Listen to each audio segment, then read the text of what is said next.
Hi friends, ఎలా ఉన్నారు? మీరు బాగుండాలి అని కోరుకుంటూ ఈ వీడియో స్టార్ట్ చేద్దాం. స్టార్ట్ చేసే ముందు ఒక లైక్ ఇచ్చి సబ్స్క్రైబ్ చేయండి. ఎందుకంటే మా వీడియోలు మీకు నోటిఫికేషన్ రూపంలో వస్తుంది. మా వీడియోలు ఇంకొంత మందికి రీచ్ అవుతుంది. ఇక కథలోకి వెళ్తే మాలుపురం అనే సుందర గ్రామంలో ఒక ప్రేమతో కూడిన కుటుంబం నివసించేది.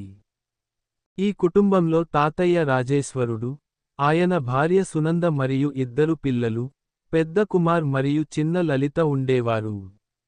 జీవితంలో ఎన్నో కష్టాలను ఎదుర్కొన్నప్పటికీ వారు ఎప్పుడూ ఒకరికొకరు మద్దతుగా, ప్రేమతో, సహకారంతో నిలబడి జీవించేవారు.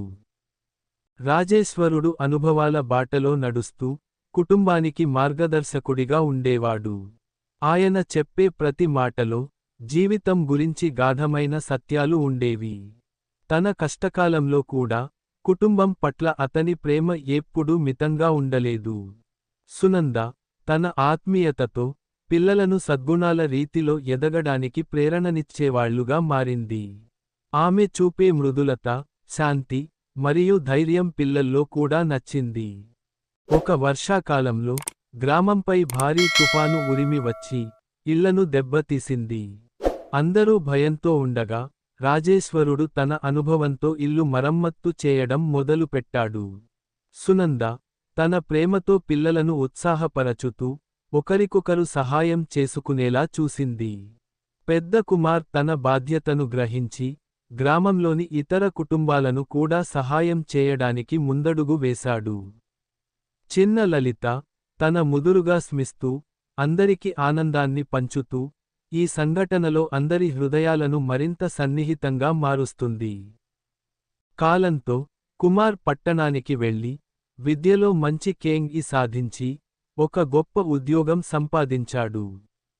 అతని విజయంతో కుటుంబంలో సంతోషం మరియు గర్వం నిండింది. అయినప్పటికీ అతను ఎప్పుడూ తన తాతయ్య, తల్లి మరియు గ్రామం పట్ల ఉన్న ప్రేమను, నమ్మకాన్ని మరువలేదు. కుటుంబ బంధాల విలువ, సహాయం మరియు ఒకరికొకరు నమ్మకం ఇవే వారి జీవితం యొక్క నిజమైన ఖజానాలు. ఈ కథ మనకు ఒకటే నేర్పుతుంది: జీవితంలో ఎంత కష్టాలు వచ్చినా కుటుంబ సభ్యుల మధ్య ఉన్న ప్రేమ, సపోర్ట్ మరియు అవగాహన వల్ల ప్రతి సమస్యను ఎదుర్కోవచ్చు. కుటుంబం అంటే కేవలం రక్త బంధం కాదు, అది మన హృదయాల్లోని ఒక అంకురం, ప్రేమతో, సహకారంతో నిండిన అద్భుతమైన బంధం.